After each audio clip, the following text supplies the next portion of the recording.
usual horrendous fashion, so he'd be home, and bored as hell. When I pulled up to the house, I allowed myself a second to stew in my Volvo, until I worked up an urge to get out. And as if the whole upcoming conversation wasn't nearly painful enough, Rosalie answered the door.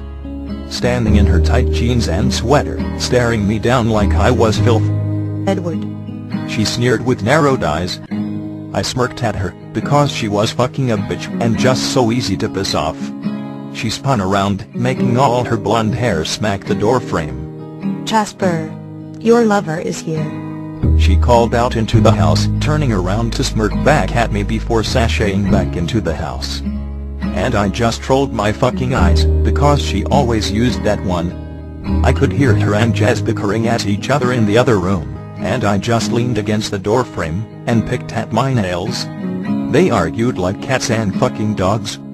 I could hear a screech and door slamming before Jazz finally appeared in the doorway, rolling his eyes. I quirked an eyebrow at him as I entered. "She's not taking me and Alice very well," he explained, leading me through the entryway, and down the hall. He looked at me over his shoulder, and rolled his eyes again. "But I seem to be the only one she's fucking blaming." His voice rose higher to a shout at Rosalie's door, as we passed, where I could hear a very distinct "fuck you" coming from the other side. I snickered, and shook my head. So fucking glad Daddy C never adopted a teenage girl. Jess led me into his big messy room, stepping over all the cluttered clothes and paper on his floor, and shutting the door behind him. I looked around the large room that really hadn't changed one bit since the last time I had seen it, and crossed the room to his desk chair, flopping down on it heavily. "Such a fucking slob. You're such a fucking slob," I muttered, shaking my head at the mess. Jazz never got my brain filter. He smirked and shrugged, sitting at the edge of his bed, and picking up his guitar, strumming it lazily. "I think it gives the whole room a certain character." He pursed his lips and looked around the trash heap. I rolled my fucking eyes. I was wondering if Brandon ever saw this room, and then decided I really didn't want to know. "So, to what do I owe this pleasure?" he asked distractedly while fingering the guitar strings. I let out a deep sigh, and reached over to the desk to pick up a baseball, tossing it up and down casually. "It's about Bella," I responded. Jess looked up at me with furrowed brows. "You look better. More sleep since she came back?" he asked, still strumming, and obviously pointing out the fact I looked less tired than the last time he saw me. I nodded slowly, still tossing the baseball, and dreading what was about to come out of my mouth. "It's more now, though," I muttered without looking at him. His strumming stopped and I kind of grimaced, chancing a peek at him looking at me confused. "More what?" he asked, tapping his fingers against the wood. I rolled my eyes and put the baseball down. I'd have to spell it out for him. "Bella and I are more." I raised my eyebrows.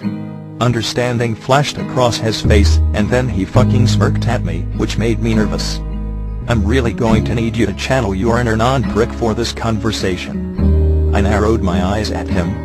He allowed himself a one snicker before painting on his serious face, and nodding at me. I leaned back against the chair, and rubbed my hand over my face, briefly wondering why I decided talking to Jess would be any help at all.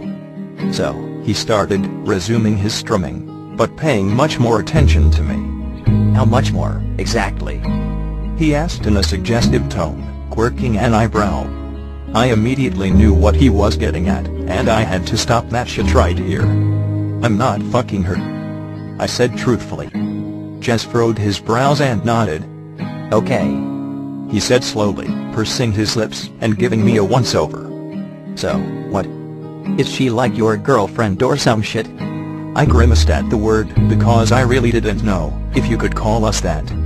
"We're not really giving it a name yet," I said, knitting my brows together. "I think we're just accepting that there's." I paused, struggling to find a way to explain, then settling for the earlier term. "More," I said conclusively with a shrug. Jess still looked confused. "So, you're not fucking her, and she's not your girlfriend?" he asked slowly, as if trying to do some mathematical equation, and not approving of the answer. I nodded. Both facts were true. He nodded along with me for a moment, pursing his lips. So where exactly does the more come in? I let out a deep sigh and rubbed my hands over my face again. Well, we like each other as more than friends. I started, knowing that much was a fact, and we were probably never just friends any fucking ways. So we're just going to take shit as it comes.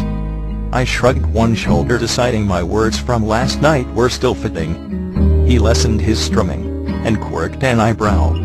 And what the fuck does that mean? He asked, clearly not understanding. I huffed, and picked the baseball back up, resuming my casual tossing. It means we'll just do what feels right. I explained while furrowing my brows, attempting to expand on any of my earlier musings. If kissing feels right, then we'll do it, I said, conclusively with a nod.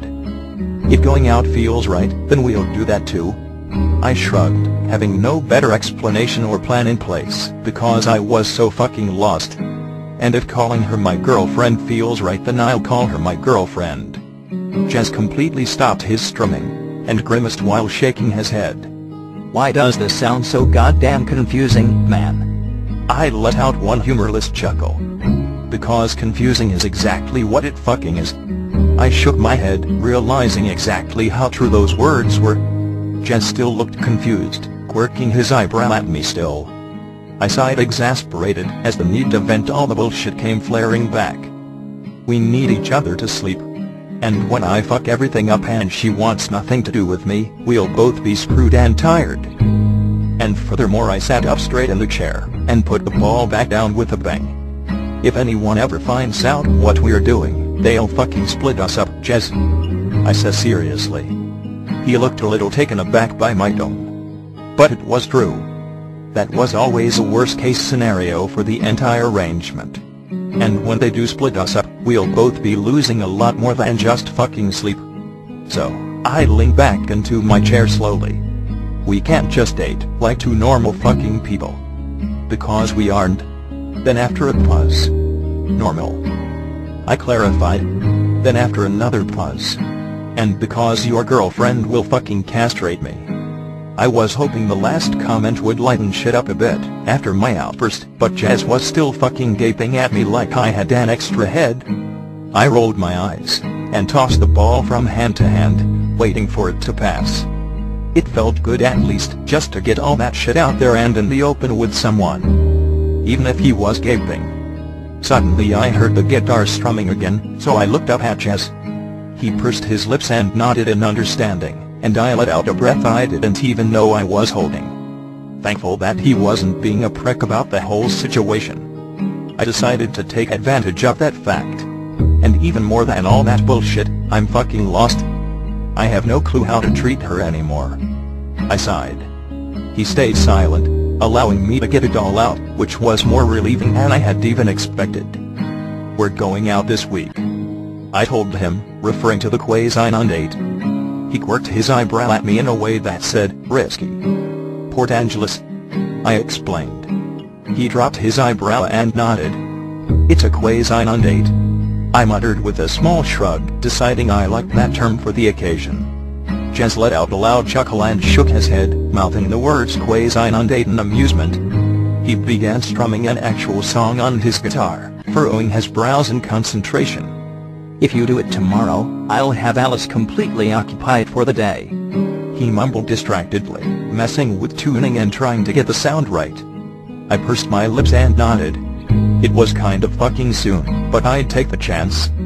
I knew how Brandon spent her every vacation day in that town shopping. Better not to tempt fate. After that, I took Jez out to lunch, to get him away from Rosalie for a while. Poor bastard. I had to beg him not to make me vomit up my burger by giving me details on his sexcapades with Brandon. He just snickered and nodded. We didn't talk about Bella anymore. I was pretty fucking determined to try to be somewhat normal about the whole thing. Or as normal as I could get. Jez came home with me, wanting to go see Brandon at her house.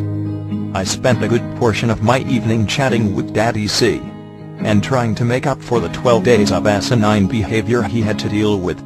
He seemed oddly curious by my seemingly random roller coaster of moods, but took advantage of my current, better one. I took a moment to appreciate how fucking clueless our guardians were.